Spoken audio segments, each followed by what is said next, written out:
2부 시작하겠습니다. 2부의 제목은 검찰은 왜 박지원에게 핵심 질문을 하지 않았을까?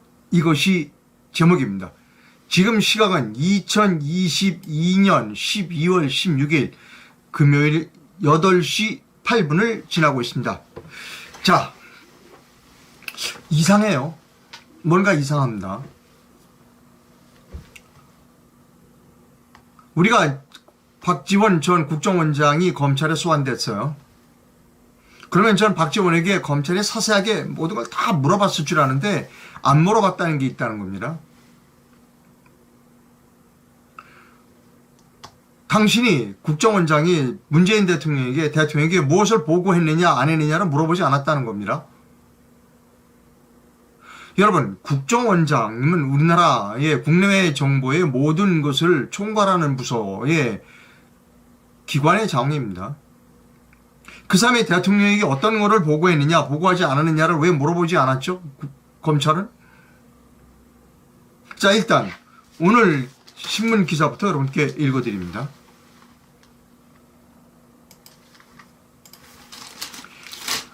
동아일보 기사입니다. 박지원이 서해 피살 첩보 삭제된 것은 인정한다. 그러나 삭제를 자기가 지시하지는 않았다는 겁니다. 박지원 전 국가정보원장은 전날 검찰 조사에서 14일입니다. 서해 공무원 피살 사건 관련 첩보가 삭제된 사실을 인정하면서도 삭제를 지시한 혐의에 대해서는 부인했다는 겁니다. 검찰은 해양수산부 공무원 이대준 씨 피살 다음 날인 9월 23일, 2020년 9월 23일 오전 1시 청와대에서 열린 1차 관계장관 회의에서 서훈 전 청와대 국가안보실장으로부터 지침을 받은 박 전 원장이 국정원 내부 관련 자료 삭제를 지시한 것으로 보고 있다는 겁니다.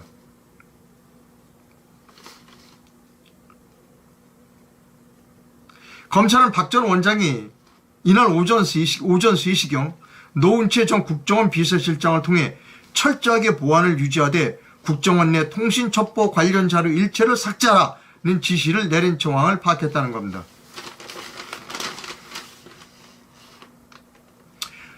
박지원은 검찰에 들어가기 전에는 큰 소리 쳤다가 갔다 나와서는 이렇게 얘기했어요. 국정원 시스템에서 첩보 자료 삭제가 불가능하다는 내 주장은 잘못됐다. 삭제가 가능하다라고 얘기를 했어요. 하지만 그 삭제를 내가 지시하지는 않았다라고 박지원이가 얘기했다는 겁니다. 박지원이 검찰에 출두할 때 아주 대단했죠. 사진에서 보여드릴까요? 이 사진이요. 여기 지금 기자들에 둘러싸여가지고 아주 여러 가지 얘기를 많이 했어요. 국정원은 뭐 하는 기관이고 자기가 개혁하러 들어갔고 나는 아주 큰 소리 땅땅 치고 들어갔어요. 그리고 나중에 뭐라고 그랬냐? 몰라네 나도 국정원 정보도 삭제되는구나.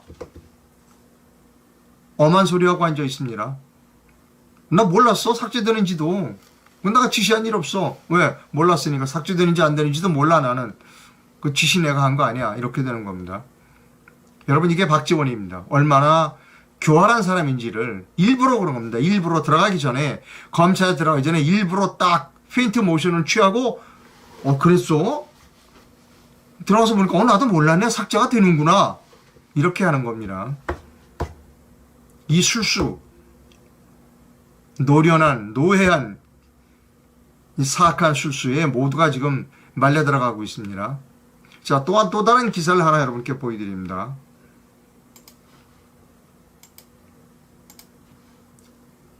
검찰 수사 갔다 나와서 지금 여기저기 방송 돌아다니면서 지금 막 얘기하고 있어요.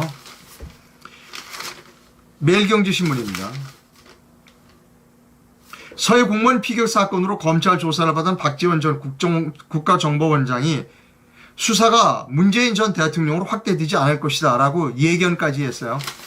별거 다 해요 이 사람.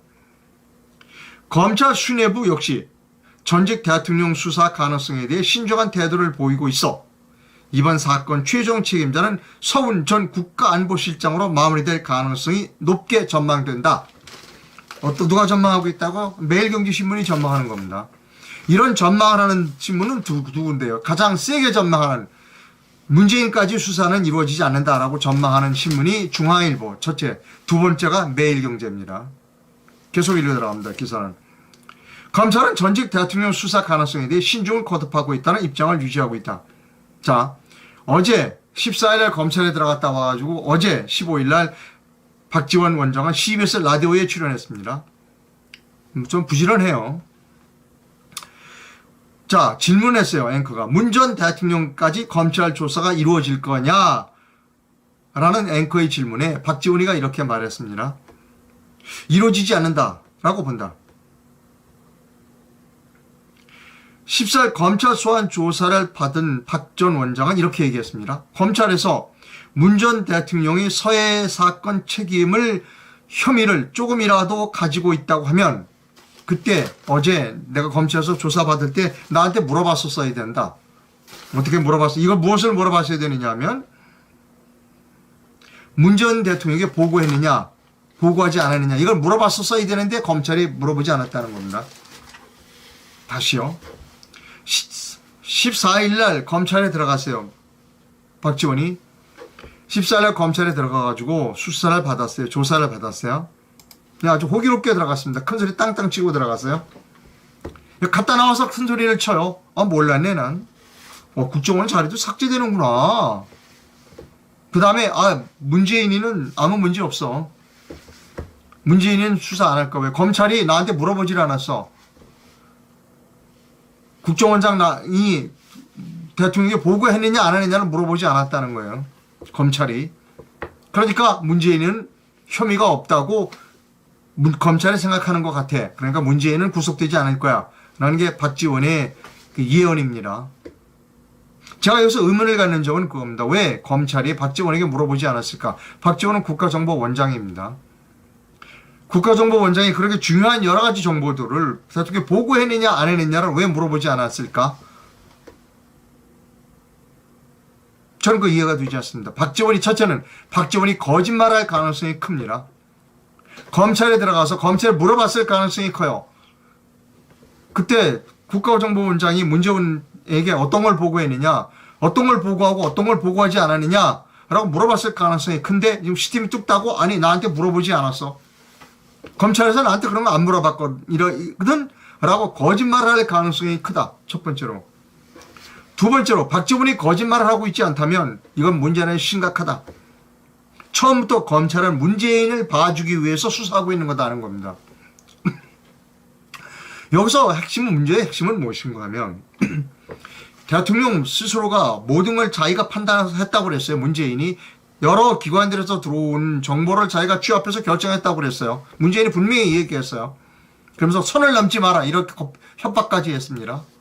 그럼 여러 기관에서 어떤 정보가 올라왔는지를 알아야 돼요. 근데 박지원이 보고한 일 없다는 거예요. 보고했는지 안 했는지를 물어보질 않았대, 검찰에서.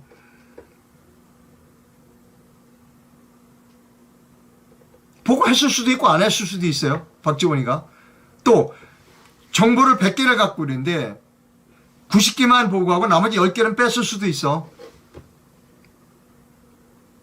그렇게 중요한 질문을 검찰이 안 했다는 거야. 분명히 문재인은 자기가 여러 정보를 취합해서 본인이 결정을 내렸다고 그랬어. 그러면 그 정보를 제공한 사람이 누구인가를 검찰이 물어봤었어야 되죠.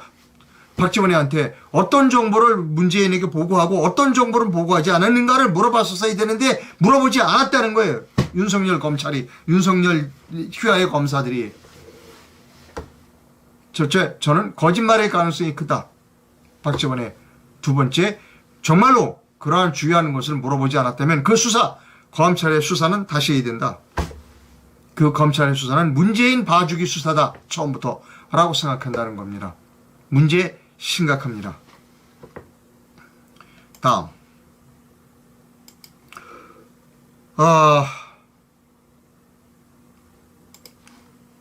만약 문재인을 수사하지 않고 그냥 서운해서 끝내버리면, 꼬리 잘리기를 하면 국민들이 가만히 있을까요? 여기 오늘 조선일보 칼럼을 읽어드립니다. 탈원전이 희생양들이라는 칼럼입니다. 자, 희극은 문재인이가 영화를 보고 눈물 찔찔 흘리면서 원전 없애라고 한 게 희극이고, 그 다음에 비극은 이제 비극이 시작됐어요. 탈원전이 정치적 공방과 섞이면서 감사원 감사에 이어 검찰 수사가 이루어졌습니다. 산업통상자원부 실무자들이 무더기로 수사 대상에 올랐습니다. 그중 3명은 먼저 재판정 앞에 섰습니다. 현직 국장 2과 과장 1입니다. 다음 달 선고가 이루어집니다. 검찰은 이들에게 징역 1년에서 1년 6개월을 구형했습니다. 이들이 얼마나 중죄를 저지르는지는 판사가 판단할 겁니다. 그런데 그들이 억울한 점이 있습니다. 희생양일 수도 있다는 겁니다. 미약하나마 이들의 노력도 있었다. 문재인 정부 초기 탈원전 정책 담당자와 대화한 일이 있었다. 기자가. 이거 완전 무리한 정책인데요. 나중에 큰 문제가 될 수 있을 거예요. 정해진 국가 정책을 공직자가 어떻게 거부할 수 있겠나요? 운명을 받아들여야죠. 그래서 운명대로 지금 감옥에 가는 겁니다. 책임자는 누구다? 문재인이에요. 탈원전 책임자도 문재인입니다. 문재인은 지금 양산에서 경호원들 수십 명 데리고 잘 살고 있고, 밑에 이런 공무원들만 지금 감옥에 가는 그 운명을 짊어져야 되나요? 문재인의 운명은 잘 사는 운명이고, 공무원의 운명은 비극적인 운명이어야 하나요? 서해 공무원 이대진 씨는 비극적인 운명을 살아야 하고, 문재인은 희극적인 운명을 살아야 하나요? 이걸 국민들이 받아들일까? 받아들이기 쉽지 않다는 겁니다. 서해 공무원 피살 사건을 문재인 선에서 끊어버리면 윤석열 대통령은 대단히 큰 레임덕에 시달릴 거다 라고 저는 생각합니다. 이해할 수 없는 뉴스 하나가 있어요. 어제 많은 보도를 했습니다. 이게 채널 A의 보도인데요. 그 노웅래 씨 집 장롱을 열었더니, 검찰이 열었더니 3억 현금이 있었는데 그중 5만 원권 100장씩 묶인, 이렇게 5만 원권 100장씩 묶고 은행에서 띠지를 이렇게 묶잖아요. 뜻이. 근데 그게 띠지가 그냥 은행 띠지가 아니라 한국은행 띠지였다는 겁니다. 페이스북에 이런 글이 올라와 있습니다. 아마 이분은 은행 업무에 좀 밝으신 분 같아요. 이렇게 이제 띠지는 이렇게 생겼네요. 이렇게. 예, 이렇게 생깁니다. 장롱 돈다발에 한국은행 띠지들은 돈다발도 있었다는 겁니다. 읽어볼게요. 이분의 포스팅글을. 이분은 아마 은행에 근무하시던 분 같아. 신권은 시중은행에 현금 수송이 되면 영업점에서 교부될 때 해당 출납계 직원이 일일이 돈을 세서 해당 은행 띠지로 다시 묶는다. 그리고 띠지에다가 묶은 직원이 도장을 찍는다. 저도 그거 봤어요. 그 띠지에 은행 직원 도장 찍는 거. 저렇게 한국은행 띠지가 붙은 채로 유통되지 않는다. 만약 저 돈이 한국은행 띠지가 붙은 채로 민간에게 유출됐다면 본점에서 가지 않고 직접 한국은행에서 직접 준 거라는 겁니다.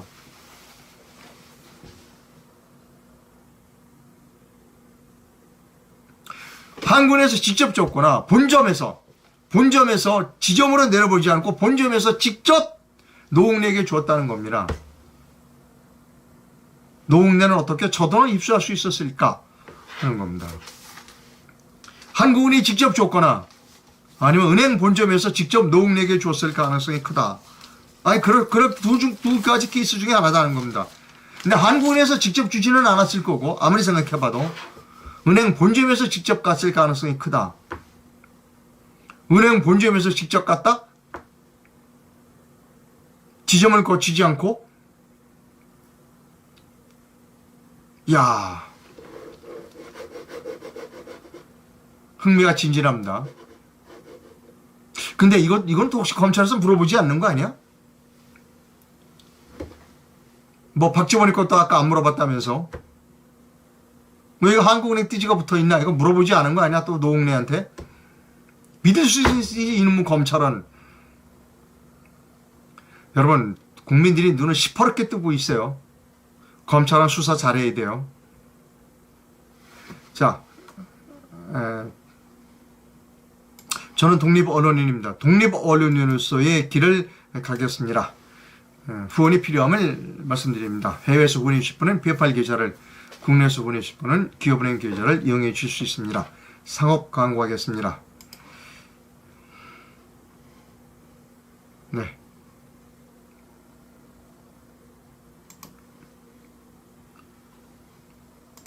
세종대학교 사이버대학교 컴퓨터와 AI공학부에서 신입생을 모집한다고 합니다.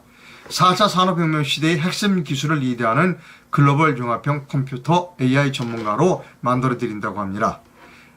자세한 내용은 세종사이버대학교 홈페이지에 접속하시면 확인할 수 있다고 합니다. 광고 하나 더 합니다. 저는 잠도깨 숙면 매트 광고를 계속해서 해오고 있습니다. 잠도깨 숙면 매트를 사용하신 분의 사용 후기를 여러분께 들려드립니다. 매트, 베개, 안대, 이 복대 이 네 가지를 사용하고 있습니다. 주무실 때 안대하고 주무세요? 네. 예. 잠도깨비를 사용하시고 언제부터 효과를 어떻게 보셨나요? 제가 첫날 이튿날서부터 잠을 잘 자는 거를 옆에서 더 많이 느끼는 거예요. 저보다도. 제가 원래 잠이 굉장히 예민하고 잠이 들어도 이 조그만 소리에도 깨고 또 한 번 깨면은 잠을 잘 다시 못 들고 그랬는데 제가 다시 잠이 들고 웬만한 소리에는 잘 깨지도 않고 그러니까 옆에서 더 어우 이 잠도깨비의 효과는 정말 놀라울 정도라고 40년 같이 살면서 정말 얼마나 제 잠에 대해서 그거를 본인이 옆에서 더 깨닫는 거예요. 이제 잠에 대해서 말씀해 주셨고, 예. 이것을 사용하시고 통증은 어떠신지 좀 말씀해 주십시오. 그 항상 남아있던 그 통증이 거의 한 6개월 정도 남아있던 통증이 잠도깨비를 사용하고 한 사흘 되니까 그냥 약간 그 무감각한 느낌이었었어요. 그런데 일주일 지나 2주일 지나고 보니까 그 통증이 없어진 거예요. 그래서 제가 그리고 이 매트리스가 배달 오던 날 그때까지도 이 목 여기가 이렇게 잘 안 돌아가고 이렇게 좀 돼 굳어가지고 있었거든요. 근데 그것도 자연스럽게 없어졌더라고요. 항상 그냥 없어지질 않거든요. 뭐 한의원 처치를 한다 할지 그렇게 해야만이 없어졌던 통증이거든요. 그게. 그래서 제가 정말 신기하다고 느꼈죠. 예, 제가 지금 조끼를 걸치고 있습니다. 이 조끼는 잠도깨비 조끼입니다. 아까 보여드렸던 그 잠도깨비 숙면 매트를 사시면 잠도깨비에서 만든 조끼를 연말까지 그냥 제공해 드린다고 합니다. 그리고 잠도깨비에서는 이 어깨만 컴퓨터를 쓰는 사람들 이 어깨가 뻐근하잖아요. 그 어깨만 이렇게 될 수 있는 어깨걸이도 지금 별도로 개발하고 있다고 합니다. 예, 방송 시청해주신 시청자 여러분 대단히 감사합니다. 오늘 날씨가 상당히 춥다고 그럽니다. 예, 그리고 어제 저녁에 보니까 군데군데 뭐 여러 군데 지금 눈이 녹지 않은 상태로 그대로 있더라고요. 그 미끄러운 길 조심하시기 바랍니다. 무엇보다도 안전입니다. 방송 시청해주신 시청자 여러분 대단히 감사합니다.